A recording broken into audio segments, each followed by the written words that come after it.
Happy spring, Taurus. Welcome to your March 2022 astrological forecast.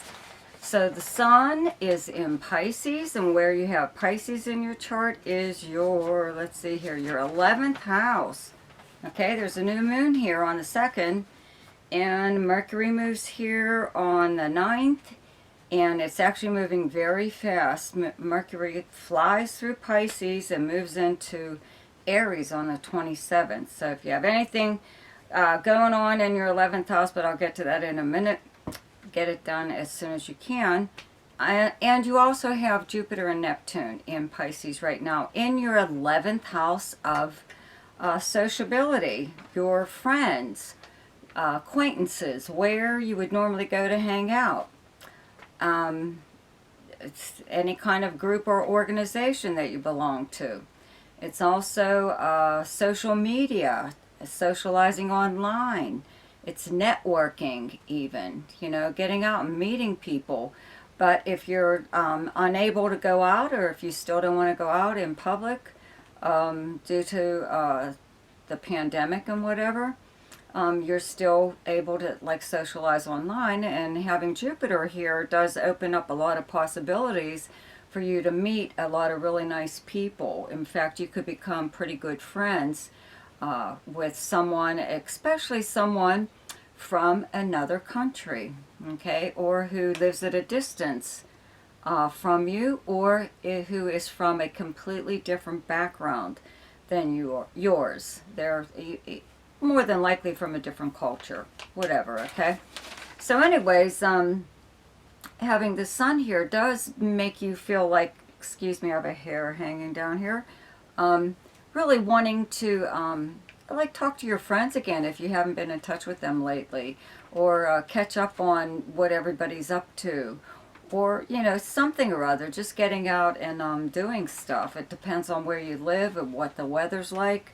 I'm in Pennsylvania, where the weather goes up and down every day. You're not sure how to dress, but some days we have nice warm weather where, we can wear t-shirts and jeans, and a day or two later we're digging ourselves out from a ton of snow. So we try to, get out and enjoy the good weather while we can, or at least socialize and see people, or go places where we haven't been able to go because it's bad out. Okay, so you might consider doing something like that, but I really think that you are going to get together with some friends at this time. But you have to also keep in mind, because Jupiter here is also traveling with Neptune.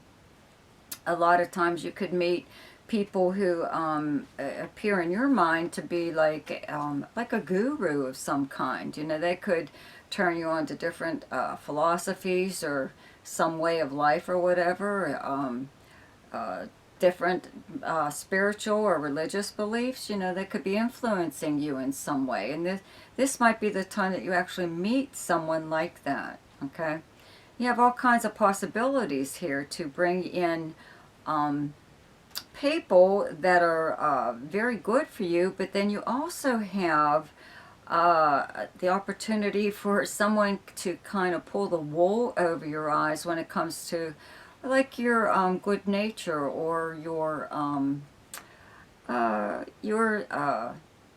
generosity in some way or other. Okay, this is the house of organizations. Okay, so it could be even a charitable organization that expects you, or would like you to donate in some way or other, usually monetarily, but it could even be your time, or your influence. If you know someone that they would like to meet, or be part of, a group or something like that, you kind of have to keep your eye out, that you don't have someone, I'd have to say new, you're pretty on to your old established friends, that there's things about them that aren't the best, some of them, but you let it slide, okay? Just have to keep that in mind. Having Neptune transiting here makes you see people in a better light than they actually are, okay? Rose-colored glasses, that's what we call looking through Neptune, an illusion. Okay, and Jupiter here just it like expands the opportunity for many people like this coming into your life, but not all of them are bad. Okay, some of them can really influence you, like I said, spiritually. As far as having Mercury here, this is, it does. It makes you want to contact people, your friends, or socialize a little bit more. Get out and chat, you know, even if you're just on social media, you'll notice that you're on there a lot more than you have been. Okay, Venus and Mars, okay, move into Aquarius on the 6th. Both of them moving on the same day. They're still moving together. They are leaving Capricorn like on the 5th, so the first 5 days they're still in Capricorn in your 9th house, but once they move into your 10th house of Aquarius, they're in your house of your career and your outer persona, how the public sees and speaks about you publicly. It's your reputation, how you're known by reputation professionally and personally. So it's your most public house in your chart. The 10th house cusp is also known as the midheaven. So if you ever hear that term, that's what that is. Okay, top of your chart, very top of your chart. So you know, Mercury is here till the 8th. Okay, still a little bit. So those first few 8 days, and just having those 2 days before when Venus and Mars moves here, you could be hearing about something like a job or a position. You know, having Saturn in your 10th house right now makes you shoulder a lot of responsibility, maybe more than is necessary or that should be yours, unless it's your company, you know, and that you're the head of the company. That's a different story. But if you are working for someone else or a company, whatever, you may be have like a ton of responsibility. Okay, and this is possibly due to a recent promotion when Jupiter was here. Okay, which was nice, but now that Jupiter's gone, you know, all that's left is this job that could possibly, I don't know, be draining you. Who knows, you know. The Saturn will leave here, though, eventually. It's not going to be here forever. So, you know, you'll, whatever. Right now, though, it's a steady, possibly slow climb, you know, up the ladder of success. Okay. But having Venus and Mars here, especially Venus, when you have Venus in your 10th house, and both of these planets are here till the end of the month into next month. So when you have Venus in your 10th house, it's almost like having it in your sign or in your first house, because people view you publicly as somebody very appealing. Okay, people will notice things about you, like your usually your appearance. They'll talk about how beautiful you are, or how, you know, beautiful your hair or your eyes or the way you dress or your voice or something that you do. You know, if you're an artist of any kind, or you do something that with media, you know, you're really well received right now. You know, especially if you were to do an interview or something like that, that would appear more than likely online. It could be in a regular newspaper, you know, any kind of media though. But you would really get an awful lot of attention right now. More than, you know, than possibly than you expected. It may surprise you a little bit.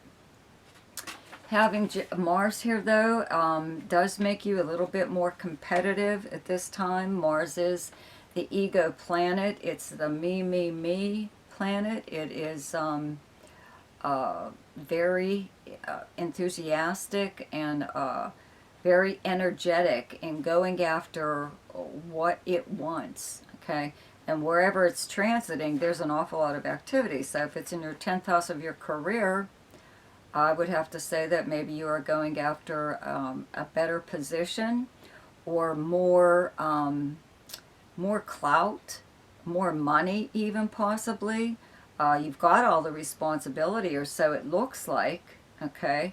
Now you want everything that comes with that. So that could possibly be what this is you just expecting to get what, you know, you're putting out, what you're dishing out, right?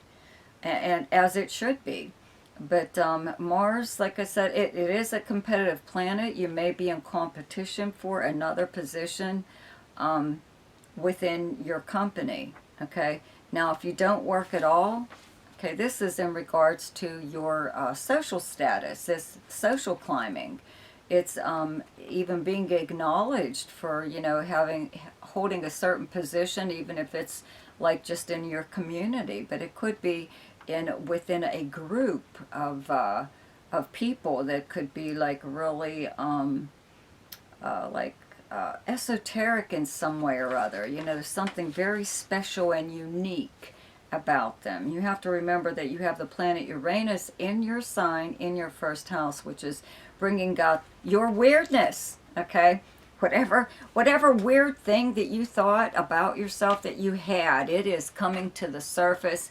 And as the old hippies would say, let your freak flag fly, okay? Because that's what's going on here right now, and it's for the whole world to see, because right now it's happening in your 10th house of your career, okay? So, again, your social status. Okay, there is a full moon in Virgo on the 18th, and where you have Virgo in your chart is your 5th house. It's directly across from your 11th house of Pisces. So it's not really a big deal, okay? 5th house is the house of fun.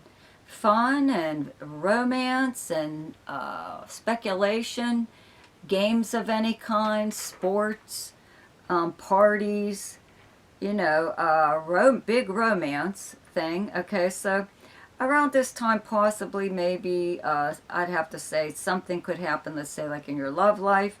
This is also the house of creativity, so something could happen with possibly maybe a group project that you're involved in. It could be a creative project, okay, that happens around this full moon. Okay, full moons bring things to the surface where they can be dealt with. So that's what all this is. Okay, so if you're having problems with a romance, problems with a creative project, even problems with a child, okay, or something or other, this is when you would, get it off your chest, make that correction or speak up or something or other, I really don't see too many problems with this, okay, because it's directly across from, like I said, the 11th house where you have Pisces, and the planets that you have transiting there aren't like, real aggressive or anything. You could have one of your friends say something kind of smart about someone you're dating, or your romantic partner, or some kind of something creative that you've done. They could be critiquing it where they're just not very nice, okay? The sun moves into Aries on the 20th, and Mercury moves here on the 27th, where you have Aries in your chart as your 12th house of behind-the-scenes occurrences, actions possibly taken by you or someone else in secret. This is the house of your downtime, of solitude, a time when you like to spend time to yourself, by yourself. I haven't really been saying that when it comes to the 12th house in my past, like the past year or so, because everybody's had tons of downtime due to the pandemic and quarantine. So a lot of people, last thing they need is to spend time alone, whatever, So, but you may be one of those people, because you have, again, having Uranus in your first house just brings a lot of unexpected things happening in your life, and maybe you just need some time by yourself to get away from all of that, okay? I always say, though, having Mercury in the 12th house brings out the investigator in you, the snoop, okay? So it's a behind-the-scenes time where you might want to look into things, anything. It doesn't necessarily have to be a certain thing right now, but if you were curious about someone or something, this would be the time where maybe you'd start looking into it, behind the scenes, like kind of like in secret. Okay, the best time to do something each month is when the moon is in your own sign, and the moon is in Taurus on the 6th, 7th, and 8th. And the best time to lay low is when the moon is in your opposite sign, and your opposite sign is Scorpio, and those dates are the 20th, 21st, and 22nd. The best time for romance, recreation, creativity, fun, Any kind of gambling or speculation and anything to do with children is the 1st, 2nd, 3rd, 16th, 17th, 29th, and 30th. The best time for money is the 8th, 9th, 10th, 22nd, 23rd, and 24th. The best time for your career is the 1st, 27th, and 28th. And the best time for communication and travel is the 11th, 12th, 13th, 24th, 25th, and 26th. So I'd like to thank my subscribers for their continued support. Please comment and share this video. And if you're new to my channel, please subscribe and also like and share. Check out in the description box below, Ask Me a Question, which is for people who only want to know maybe 1 or 2 things about their chart, and if you would like to have your chart fully done. There's also a link there to my website where you can get more information on that. And also check out my weekly forecasts. So I'll see you next week. Goodbye.